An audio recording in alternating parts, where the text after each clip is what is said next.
Bonjour et bienvenue pour la suite de mon tutoriel sur les UI TableView que je vous conseille vivement de suivre avant d'entamer cette vidéo car j'ai montré tout le fonctionnement d'une UI TableView. Donc maintenant, comme promis, je vais vous montrer comment accéder à des données depuis votre site internet. Donc, vous aviez appris juste avant comment entrer des données depuis votre ordinateur, donc depuis l'application, avec les images qui sont stockées dans l'application. Et maintenant, je vais vous montrer comment prendre les données depuis Internet. Donc, nous allons réutiliser le code que nous avons déjà. Et juste là, au lieu de mettre des données, des images de votre application, on va carrément déjà supprimer les images. Donc, on va supprimer nos images et on va utiliser des URL. Donc là, j'ai déjà stocké sur un serveur, sur mon serveur, donc mes données, mes images, donc qu'on peut accéder ici. Donc voilà. Donc ce que je vais faire, c'est que je vais prendre les données.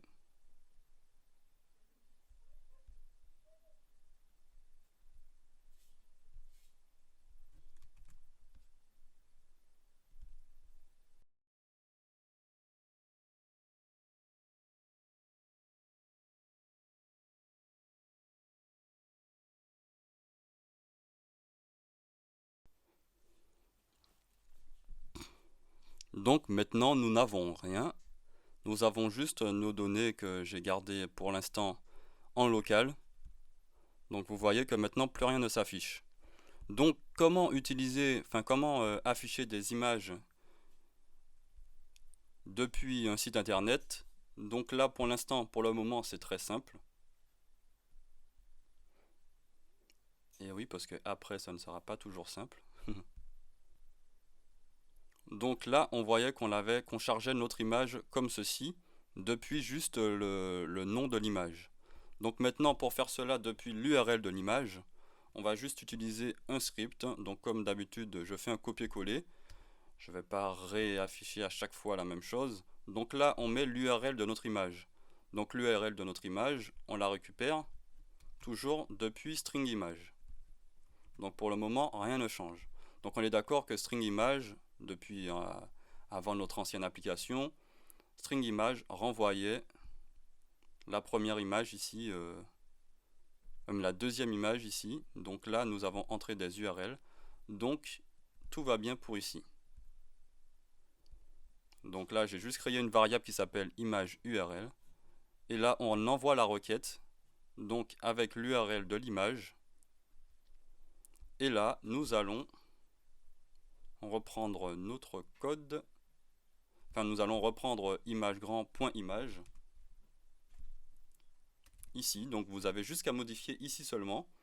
Et vous allez dire que cette fois-ci, c'est une UI image de data.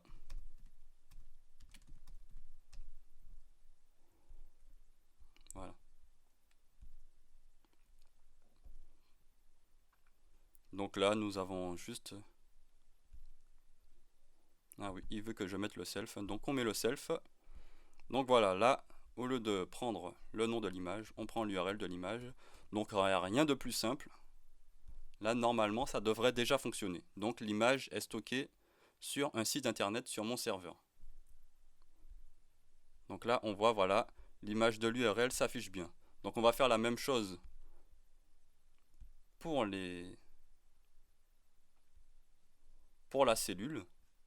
Donc la cellule, on l'avait avant ici. Donc comme tout à l'heure, on refait la même chose. Donc là, le nom de l'image, avant c'était ça. On reprend le nom de l'image qui correspond maintenant à l'URL de l'image. Et là, nous allons changer. Donc avant c'était celle icône image. Donc cette fois-ci, nous n'avons plus besoin. Et on la remplace ici, comme d'habitude, avec UI image data.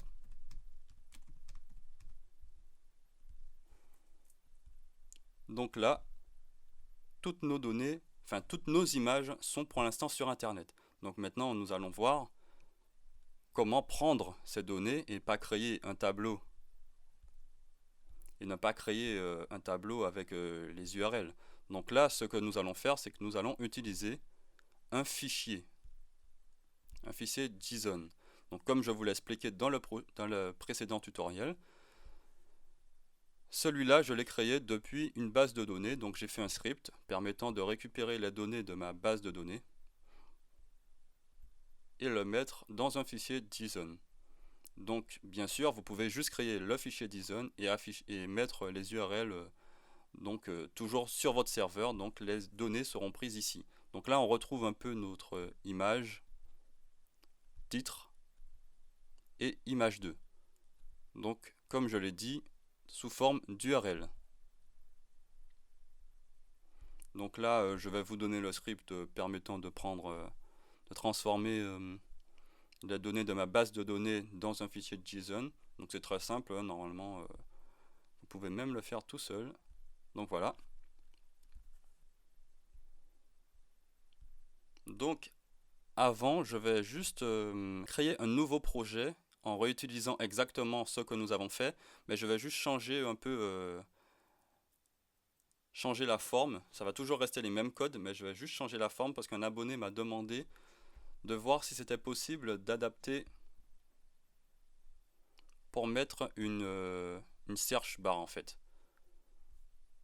Donc ce que nous allons faire, nous allons juste créer un nouveau projet en réutilisant exactement les mêmes choses. Donc je vais vous montrer pourquoi j'ai changé, pourquoi j'ai pas réutilisé le même projet. Ne vous inquiétez pas, n'ayez pas peur.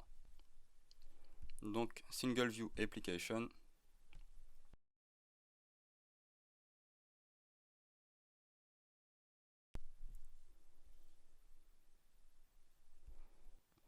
Et oui, tant qu'à faire, nous allons rajouter un moyen de recherche depuis l'application. Donc ça n'a rien de compliqué. Donc ce qui va changer par rapport à l'ancienne méthode de création d'une table view, dans le précédent tutoriel, j'ai supprimé le view controller pour mettre à la place une table view controller. Cette fois-ci,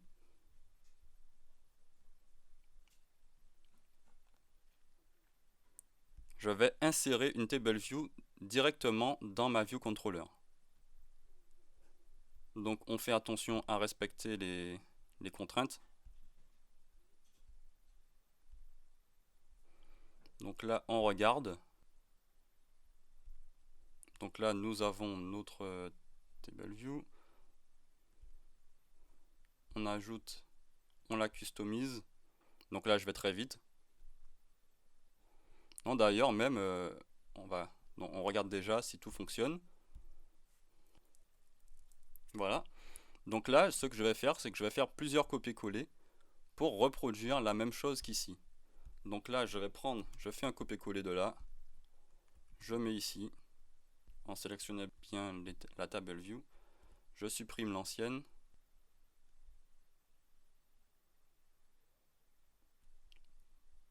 Donc voilà, comme cela. Bien sûr, je reprends mon fichier de custom table view cell.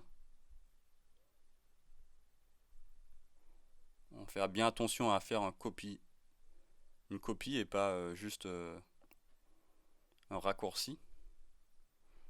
On le met dans notre projet. Donc là, normalement, je ne devrais pas avoir de soucis. Tout se prend automatiquement. On regarde. Donc voilà, on voit que tout a bien été copié-collé. On va faire de même pour la suite.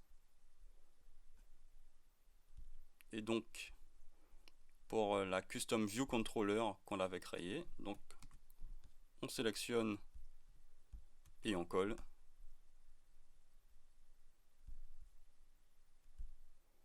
Donc, il n'y a rien de plus compliqué. Où elle a été collée? Elle a été collée jusque là.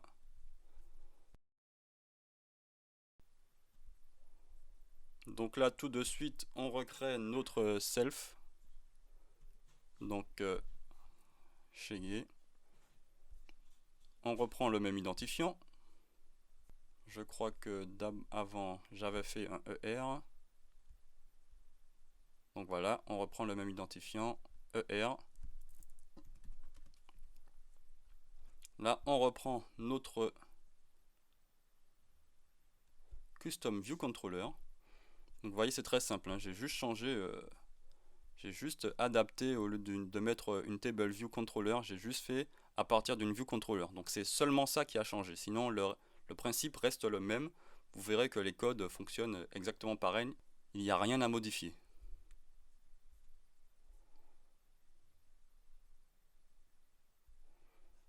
Donc là, tout devrait fonctionner. Et comme la dernière fois,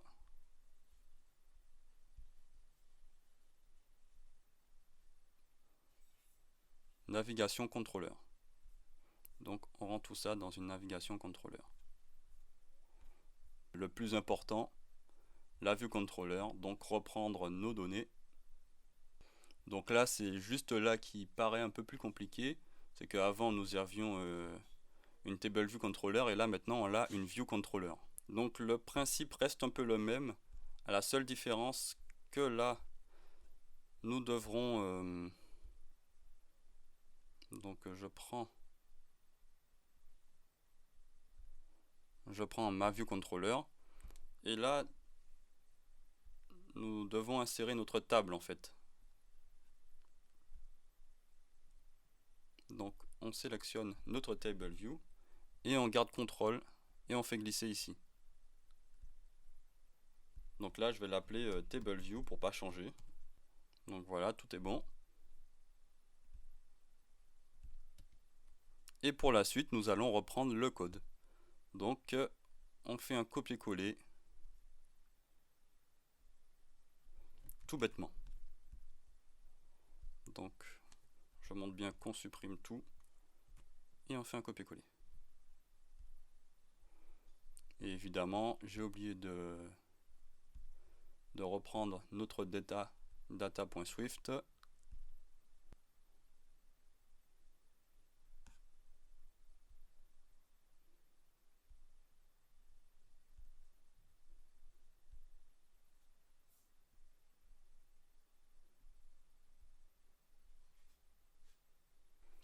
Ah oui, ici il faut enlever tous les overweight.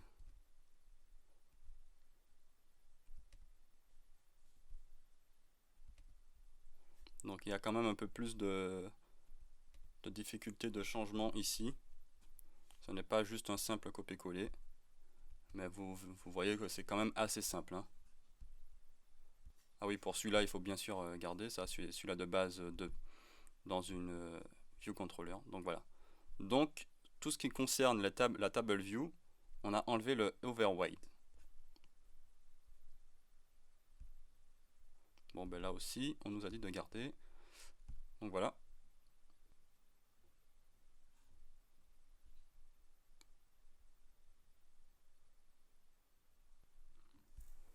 Donc oui, excusez-moi, on ne pourra pas voir que tout fonctionne, mais on va directement utiliser une nouvelle méthode. Donc la méthode depuis un fichier JSON. Et pour cela, nous n'avons plus besoin de data.swift, nous allons le supprimer. Donc nous allons plus le mettre à jour parce que nous allons réutiliser la même forme de données, image, titre, image 2. Donc pour l'instant, pour les fichiers JSON, nous n'avons juste besoin de rajouter 3 fonctions à la fin de notre viewController.swift. Donc ce que j'ai rajouté, c'est getDataFromURL, donc une fonction trouvée sur internet, extraire les données JSON et rafraîchir la table. Donc c'est pour ça que nous ne pouvons pas voir que tout raffiche comme tout à l'heure, mais vous allez le voir. Donc nous allons prendre les données depuis internet. Donc là, ce sera ici que vous modifierez à votre convenance. Donc un exemple, là nous allons récupérer l'image. Donc je vais faire exprès, allez, je vais mettre comme ça, objet.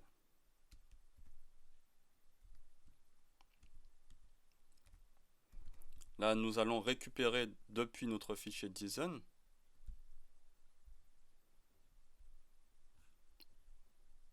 Donc là, nous travaillons bien avec ces noms ici. Donc là, je récupère ce nom-là et donc avion.icon. Donc nous allons prendre exactement le même nom parce que c'est ce qu'on va récupérer dans notre variable image e et on convertit en string. Sans oublier ici, voilà. Donc nous allons faire pareil pour les 3 données qu'on veut récupérer. Donc comme toujours, vous pouvez en avoir plus. Là, je sais pas pourquoi c'est égal. Donc là, titre, je garde exprès le E pour ne pas, pour bien vous montrer que c'est pas les mêmes. Donc là, clairement dans mon fichier JSON, j'ai titre et j'ai image 2. Et là, image 2. Je vais garder comme ça. Après, comme je vous ai dit, on va retravailler notre data.swift, enfin notre classe data. Donc au lieu de, on va déjà supprimer la classe data, nous n'allons plus utiliser la classe data, nous allons mettre directement, donc là aussi, donc là je récupère notre classe entrée, je supprime même le fichier. Donc nous allons mettre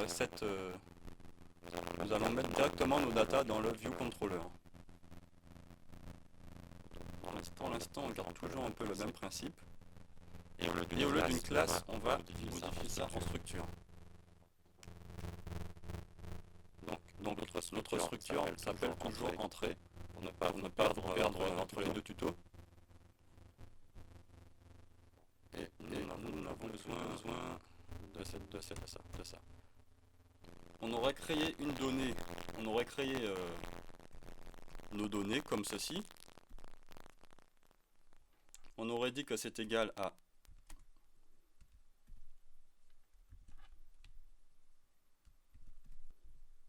donc voilà, on aurait fait ça, et pour mettre à la main, nous aurons fait à la main ce genre de choses.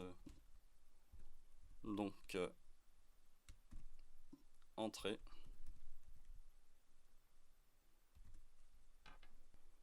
Ah oui, bien sûr, là comme nous sommes ici, ça va marquer une erreur. Donc pour pas que ça marque une erreur, on va plus simplement directement commencer. Donc la mettre là. Donc là, comme je vous l'ai dit, c'est à la main. Et nous allons reprendre. Donc dans notre... Voilà. C'est ce que je voulais. Donc image. On mettait le nom de l'image. Donc on prend le même principe. Hein. Franchement, là le titre, par exemple avion. Et là image 2, notre image 2. Donc ça c'est pour mettre à la main. Mais comme là on est dans une extraction d'un fichier de JSON, on va, au lieu de marquer nous-mêmes, nous allons prendre les données de image. Donc les données d'ici. Donc là on va utiliser notre variable. Donc c'est pour ça que j'ai fait exprès de mettre image E, pour bien vous montrer que c'est pas les mêmes. Là nous allons utiliser titre E. Et là, image de E. Ne pas oublier aussi les points d'exclamation. Ah oui, c'est de ma faute. J'ai sûrement oublié un self point.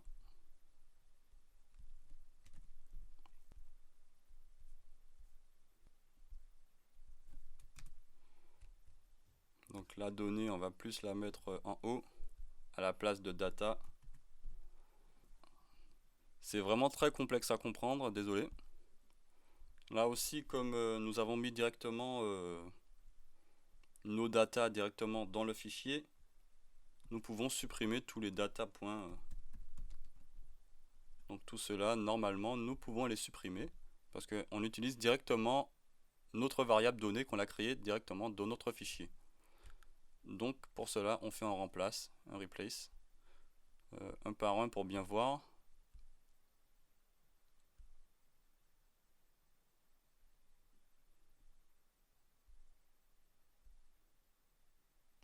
Non, là c'était pas le même data en fait, c'était le data de la fonction.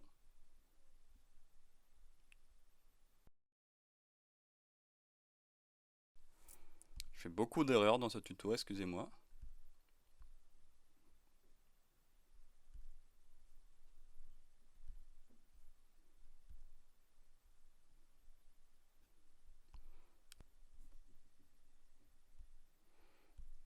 Ah oui, erreur typique d'un débutant. J'ai mis un let, donc c'est une variable non modifiable alors que je veux la modifier. Donc forcément, ça ne risque pas de fonctionner. Donc voilà. Et encore une fois, j'ai oublié d'ajouter notre fonction parce que là j'ai juste ajouté la fonction, mais je ne l'ai pas appelée. Donc je vais l'appeler. Ce serait quand même bien dans le view did load. Donc j'appelle ma fonction avec mon fichier JSON ou mon fichier PHP, à vous de voir. Donc bien sûr son URL. Et là, normalement, ça devrait vraiment fonctionner.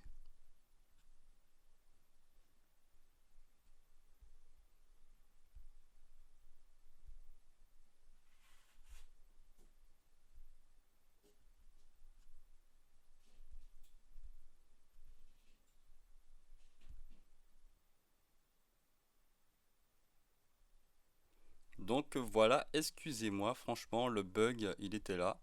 C'est que j'ai complètement oublié que quand on met une table view dans une view controller, il faut ajouter le data source. Donc pour cela, comme vous sélectionnez table view et vous ajoutez les data sources à view controller. Donc franchement, excusez-moi. Donc là, on voit qu'avec juste notre copier-coller, on a exactement la même chose qui s'affiche, mais tout depuis Internet. Et pour vous prouver que tout est depuis Internet, je ne vais pas toucher à l'application. Je vais aller modifier ma base de données. Donc là, par exemple, je vais aller modifier l'icône de image, l'icône de l'avion. Donc je vais aller chercher sur Internet.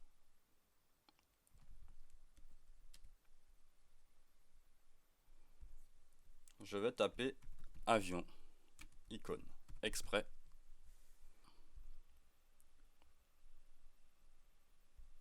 On va aller récupérer ça.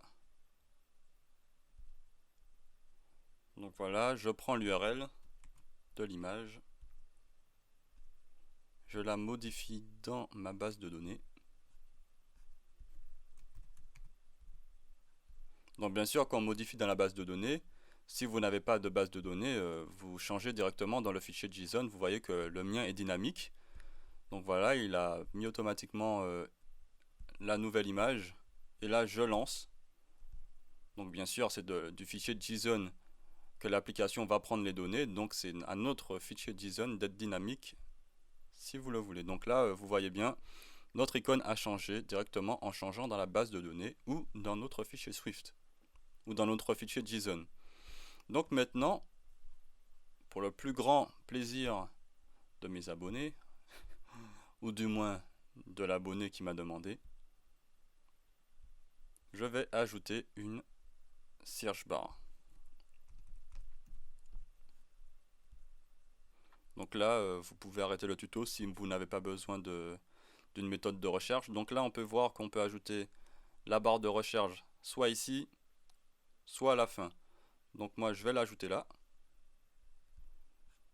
On modifie ce qui va être affiché. Donc là, rechercher, ça va suffire. Donc voilà, on peut mettre aussi une valeur par défaut directement. Donc là, c'est à vous de voir. Donc voilà, la logique veut bien sûr qu'on laisse vide. Donc voilà, rechercher. Et là, vous verrez que là je prévois l'erreur. Ça va faire une erreur.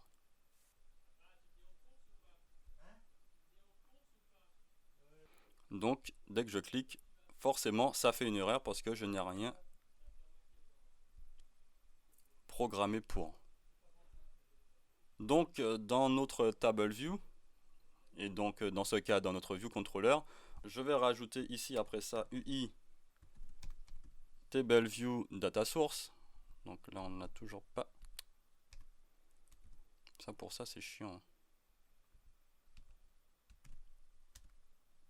Table view data source. UI table view delegate. UI search bar. Donc display delegate. Et UI search bar delegate. Donc là, ça devrait être bon. Et aussi, il faut ajouter deux nouvelles fonctions. Donc que je vais ajouter ici. Donc comme toujours, je garde les commentaires by Apple.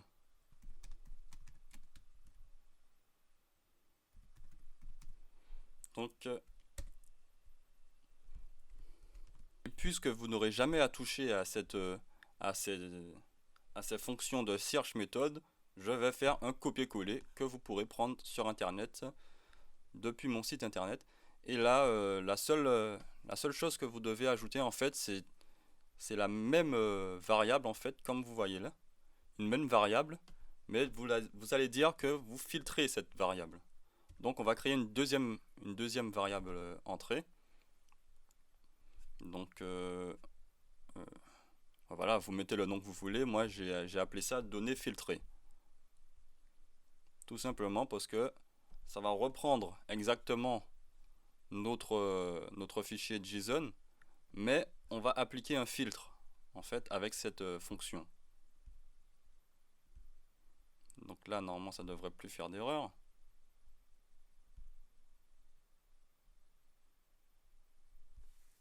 Ah oui, là maintenant j'ai mis entrée. Donc voilà, normalement les seules choses à modifier, vous voyez, c'est votre classe, donc le nom de votre classe ici, et le nom de la variable qui filtre les données. Donc là vous voyez qu'on reprend les données qu'on a créées, point filtre. Et là vous laissez faire tout automatiquement. Et là aussi le scope title va correspondre, donc là aussi j'ai oublié d'ajouter, vous sélectionnez votre search bar et là vous voyez scope title. Donc voilà, vous ajoutez un seul scope, pour nous ça va suffire, on a juste besoin d'un scope. Donc voilà, là normalement vous touchez pas, vous gardez bien un seul scope, voilà, vous voyez. Et maintenant en fait, là vous voyez qu'on a notre fonction qui retourne le nombre de sections. Pour l'instant on en a toujours une, donc il n'y a pas de souci pour là. Et là dans notre table view, on retourne le nombre de cellules en fait. Donc en fonction, donc je sais pas si là ça va bugger ou pas. Donc ça bug toujours.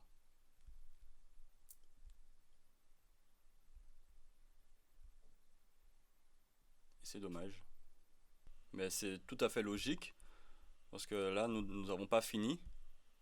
Mais ce que je voulais vous expliquer en fait, c'est que là,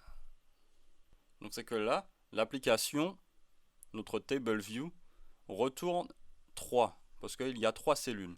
Mais quand nous cliquons sur rechercher, c'est une autre méthode, on n'utilise pas données comme je vous l'ai expliqué, on utilise données filtrées. Et du coup ça fait un bug. Donc pour régler ce bug, il y a une méthode que if table view égale à self, en sachant que le self c'est la vue principale en fait, donc la vue actuelle. Donc cette fois-ci, donc si c'est une display controller, search result table view. Et sinon si nous sommes comme normalement dans notre application, on va mettre ça. Donc là Le normalement, c'est ici. Et le si nous sommes dans une table, si nous sommes en train de rechercher, on va utiliser notre variable donnée filtrée. Donc assez simple encore une fois. Et cela, nous allons faire ça pour en dessous. Parce que là, on voit qu'on retourne notre cellule. Mais la cellule, ce que nous voulons afficher dans les cellules en recherchant et dans les cellules ici, c'est dommage que je ne puisse pas vous montrer pour l'instant. Mais par exemple, en recherchant, on ne veut pas afficher l'image et tout. On veut juste afficher avion. Ça va nous suffire pour nous. Donc, nous n'allons pas utiliser la même chose.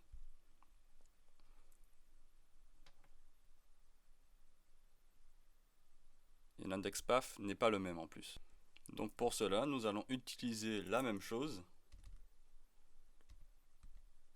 Si nous sommes en train de rechercher, ou si c'est normalement. Donc si c'est normalement, on va garder la même chose, donc on va rien changer puis pour ici. Donc là vous voyez que je fais juste un copier-coller. Et dans tous les cas, on retourne la cellule. Donc là, on peut laisser hors du if.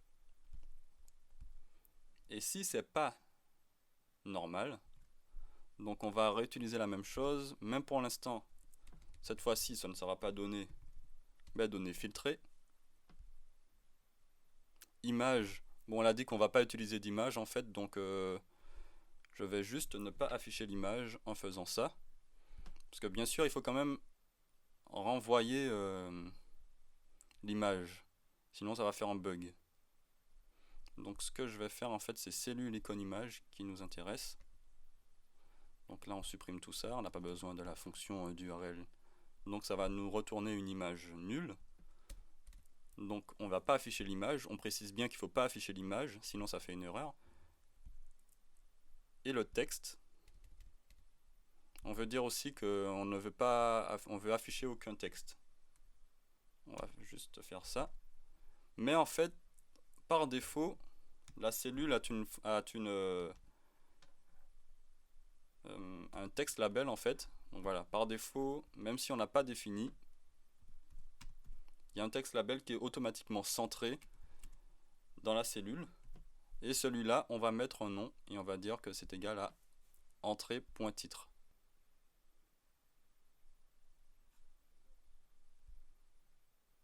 Donc voilà. Là, clairement, ça bug plus parce qu'on a identifié si nous sommes en train de rechercher ou si nous ne sommes pas en train de rechercher. Donc là, je vais taper A majuscule. Là, par contre, ça ne fonctionne pas.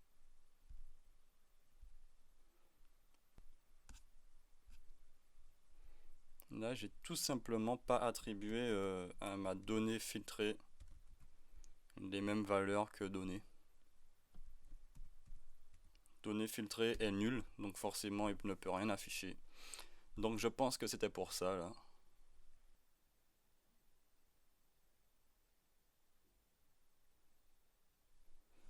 Donc là nous voyons comme avant, tout se passe bien. Donc tout se passe bien et maintenant quand nous tapons un A majuscule, nous voyons apparaître avion. Si nous écrivions avion, etc. Donc voilà. Et si on tape E minuscule, donc il faut faire attention que c'est sensible à la casse. Si nous mettons un A minuscule, nous n'allons pas voir avion. Donc c'est à vous de modifier en cas si vous voulez que ce soit sensible à la casse ou pas. Si je mets un E minuscule, on va apparaître paysage, village. Donc tout fonctionne. Et là on voit qu'il faut aussi modifier la fonction de navigation pour dire que ça fasse exactement pareil que ici, que ça prenne l'index path .row. Donc on va aller voir, donc c'est bientôt fini, on va aller voir notre marque navigation et on va ajouter pareil un if, donc si on l'est dans la search bar. Donc mais attention, ici dans le marque navigation, c'est pas la même chose, c'est pas la même méthode. Donc la méthode, on va utiliser comme ça. Donc, si self.searchDisplayController.active, donc si c'est actif, on va faire ça. Et si ce n'est pas actif, donc le code normal, on va le mettre ici. Donc, comme je l'ai dit, code normal, on le met dedans. Donc on fait un coupé-coller. Donc voilà, normalement tout devrait bien se passer. À savoir que l'index path n'est pas le même dans les deux cas. Donc ce que nous allons faire, c'est nous allons créer une variable indexPath de 1.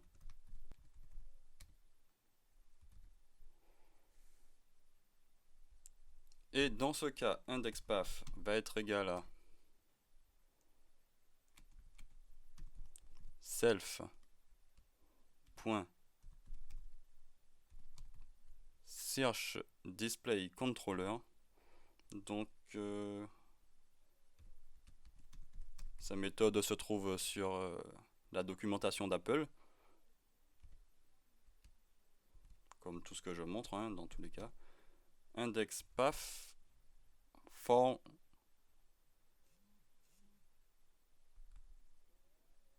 selected row. À ne pas oublier ça. Et maintenant, détail. Oui, celui-là, je le mets pour tous les deux.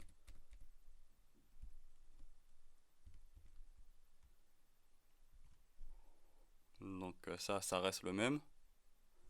Et là, du coup, détail point string image va être égal à self point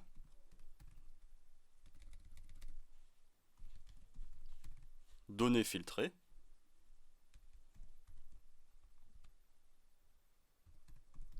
avec l'index path row. Donc c'est clairement le numéro de la cellule et image 2.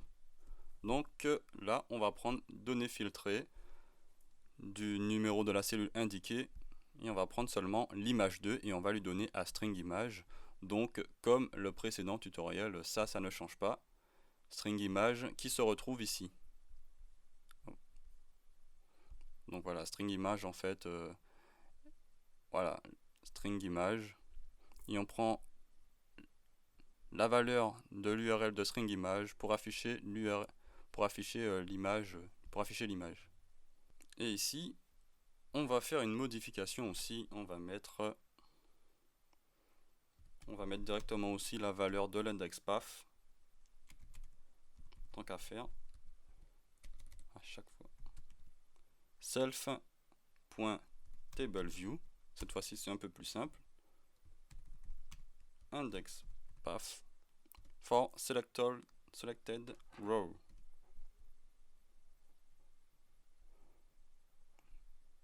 Donc, du coup, nous n'avons pas besoin de tout ça. Et on fait un peu de la même façon. Ouais, on fait de la même façon en fait.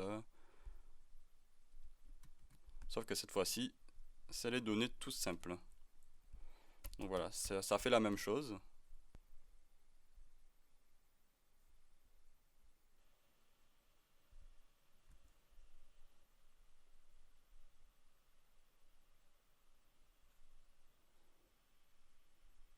Et vous voyez que normalement maintenant tout va fonctionner.